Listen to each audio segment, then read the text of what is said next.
artiste du décodage. Il résume et critique l'actualité sans pitié. Francis Gosselin. Karima Brick est avec nous. Bonjour Karima, animatrice de l'émission du matin avec Rémi Villemur. Toujours un plaisir de te retrouver. Il y a un problème d'itinérance dans les Laurentides. C'est un problème qu'on connaît bien dans les grands centres, Montréal, Québec. De plus en plus, on le voit dans d'autres villes, Gatineau, Sherbrooke. Mais là, dans les Laurentides, ça commence à se faire ressentir. Puis évidemment, il y a toujours le syndrome un peu du pas dans ma cour. Hein. Les gens n'aiment pas voir les itinérants traiter avec eux. Comment toi, qui es une fine analyste là, de ces phénomènes sociaux, comment tu vois ça, Karima? Bien, écoute, c'est vrai, tu as raison de le mentionner. On en parle beaucoup. Puis là, on se rend compte que c'est pas un phénomène uniquement cantonné, si tu veux, au phénomène urbain. Parce que c'est quelque chose, c'est l'itinérance. On en parle, on le voit à Montréal depuis toujours. Ça s'est accéléré depuis plusieurs mois, particulièrement là, quand on regarde le campement Notre-Dame. On a vu les enjeux, on a vu que ça a débordé le phénomène là, de plus en plus, même du côté de Longueuil, sur la Rive-Sud. Il y a eu cette amplification post-pandémie pour plusieurs raisons. L'augmentation du coût des loyers, je veux dire, ça a comme explosé, si on le sait. Le problème de santé mentale, la toxicomanie, on connaît la rengaine. De santé mentale. Il y a eu aussi, l'afflux, la question des flux migratoires. À un moment donné, ça fait en sorte que les logements disponibles qui sont, disons, à prix modique, là, il n'y en a pas des tonnes. Donc, tout le monde s'approprie ces logements-là. Puis une fois qu'il n'y en a plus puis qu'on n'a pas construit de logement, il y a comme un arrimage qui n'a pas été fait. Donc, multifactoriel, on voit les facteurs que ça a donné et on se retrouve effectivement avec cette situation qui est désastreuse. Puis sincèrement, je me suis posé la question, je me suis dit, ça me fait penser un peu aux États-Unis. Je ne sais pas si tu es allé du côté de la Californie, par exemple, en quelques années. Le cas avant la pandémie, moi, je me rappelle avoir fait un petit voyage avec ma conjointe à San Francisco. Puis, tu sais, on me dit que c'est pire maintenant, ce qui est inimaginable, parce que c'était vraiment déjà dégueulasse. Puis encore une fois, c'est pas un jugement sur les personnes. Non, c'est sur le phénomène. Les rues étaient complètement dégueulasses. Donc, il y avait des détritus partout, des moitiés de tentes, évidemment des gens complètement intoxiqués qui criaient. C'était un sentiment aussi de vulnérabilité. Là. T'es là, toi, avec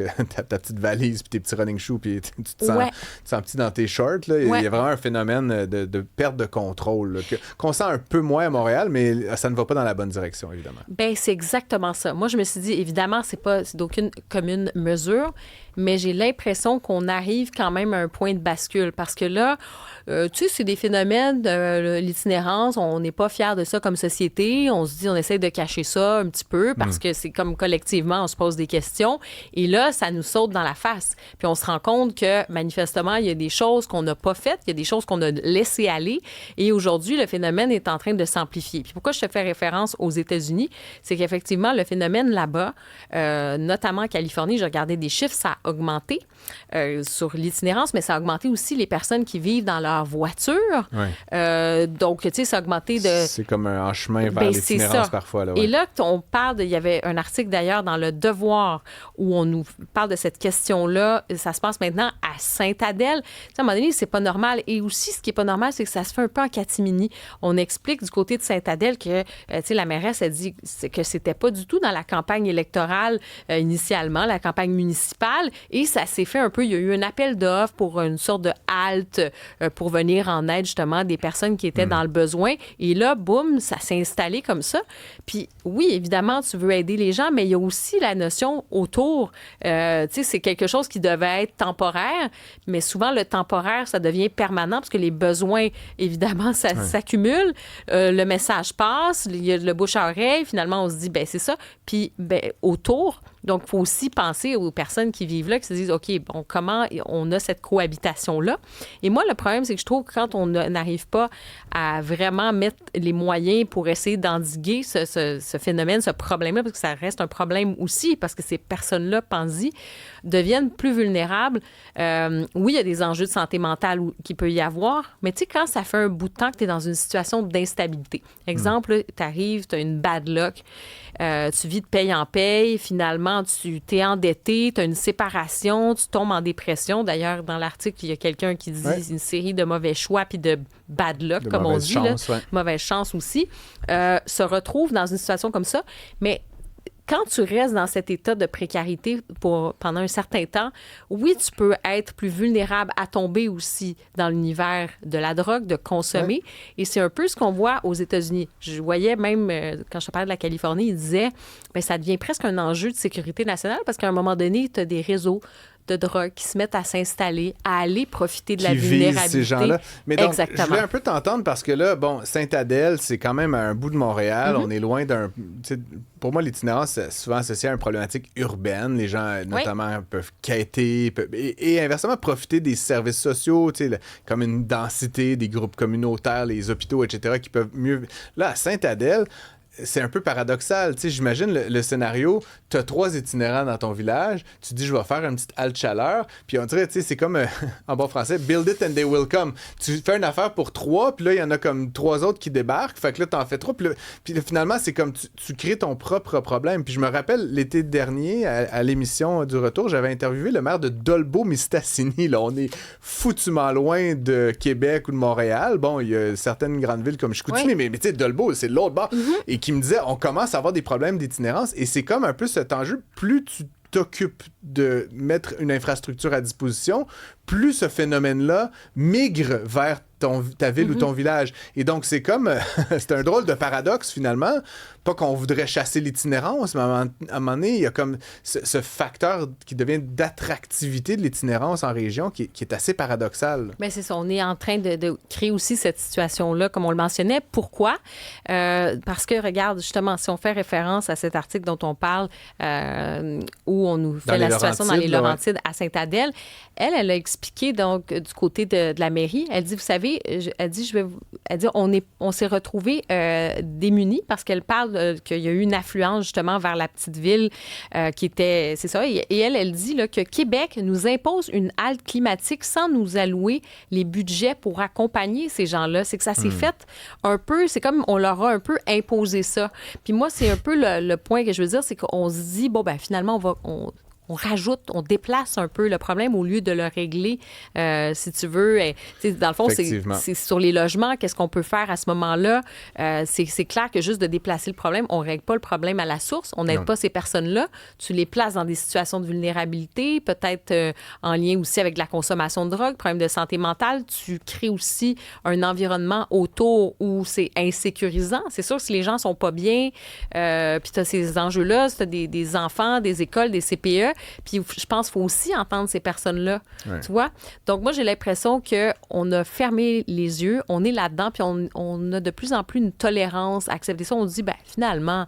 T'sais, le campement de Notre-Dame, on veut pas, démanteler, on veut pas... mais ce qui est en train de devenir un genre de bidonville permanent, là, puis c'est comme digne des métropoles les plus pauvres de la planète, avoir des installations quasi permanentes comme ça. Là, je trouve ça inacceptable. Et encore une fois, de voir que là, c'est en train de faire des petits dans plein d'autres places du Québec, je comprends pas comment on tolère ça, finalement. Bien, c'est ça. Puis tu poses quand même...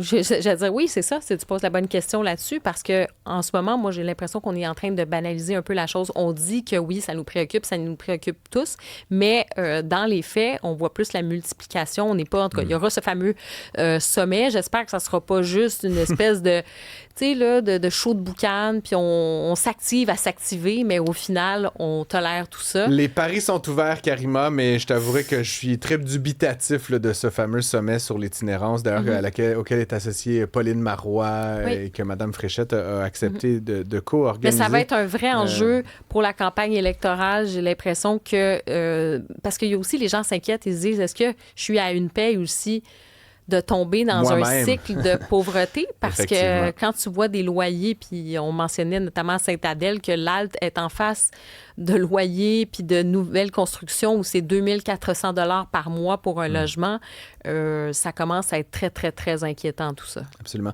Il nous reste 3 minutes là, pour parler du tennis. Tiens, oui. T'es une fan de tennis? Oui, beaucoup. Ah, oui, bon. J'aime bien le tennis. Je t'avoue qu'on n'en parle pas beaucoup à l'émission parce qu'à un moment donné, il n'y a pas tant de choses à dire. Il y a des gagnants et des perdants. Mais là où il y a peut-être un sujet de grand intérêt en matière d'affaires publiques, c'est la question du stade. Oui. Avant le début de l'Omnium, il y a eu une sortie, en fait, des sorties dans les médias réclamant un nouveau stade, possiblement à côté du stade existant. événements ou une rénovation majeure des installations de l'infrastructure actuelle. Oui. Bon, on le voit ces derniers jours. D'ailleurs, là, il pleut depuis samedi, plein de matchs annulés. Ça remet carrément en cause la tenue là, de cet événement sportif majeur à Montréal.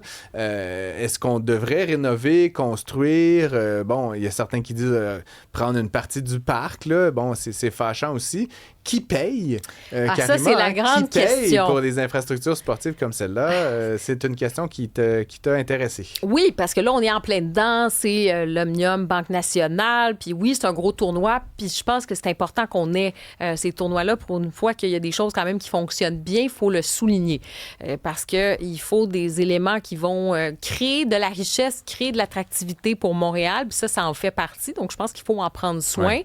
C'est vrai qu'il y a une vétusté, là, ça commence à être un peu... Je disais que ça avait été construit dans les années 60, là, oui. une partie là, du cours central. Oui. Là, ça commence à faire... c'est ça. Ça commence à faire... Une couple de jours. Oui, il y a eu quand même des changements, mais même là, on va dire depuis, mettons, quand même plusieurs années, là, les années 90, tout ça, là, il est temps qu'on refasse tout ça. Mais c'est là la question du toit rétractable, parce que la grande question, il va y avoir un montage financier, d'essayer de proposer ça.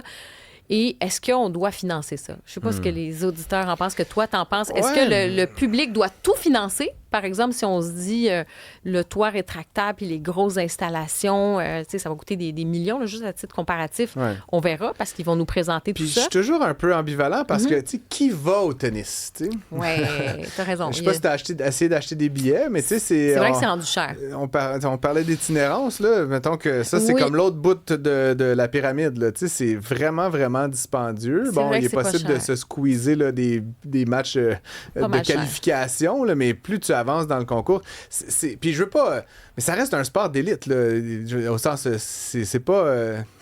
Bien, c'est tout l'enjeu. C'est pas à la portée de tous les bourses. Oui, mais en même temps, as-tu vu combien ça coûte aller voir un match de hockey aujourd'hui? C'est-tu à toutes les bourses? C'est rendu aussi... Mais tout le sport professionnel, là, on parle du tennis, mais tu comprends ce que je veux dire? C'est pas un sport... On est loin de l'époque, j'allais dire presque, tu sais, du baseball, hein, c'est ça, le fameux baseball, où là, t'allais, c'est accessible. Mais on a perdu aussi. On a perdu les expos, c'est quand même terrible. Mais bref, moi, sur cette question-là, je pense qu'il y a une partie du financement public, oui, parce qu'il faut quand même qu'on garde nos grands événements. Là, il y a de la grande compétition et tout, mais je pense qu'on manque d'imagination, puis on doit mettre à contribution le privé vraiment plus. On peut pas demander, encore une fois, avoir le réflexe du tout à l'État puis payer tout. Non. Tu sais, justement, tu vas avoir de la visibilité.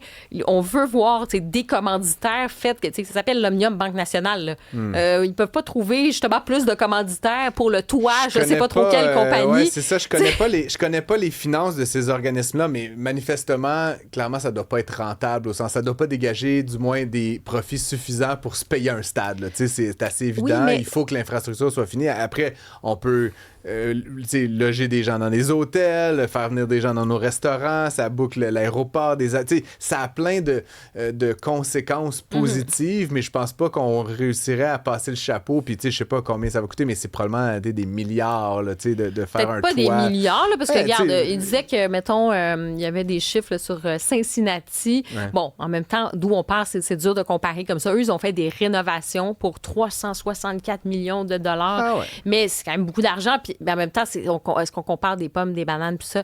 On verra, là, on veut voir le montage.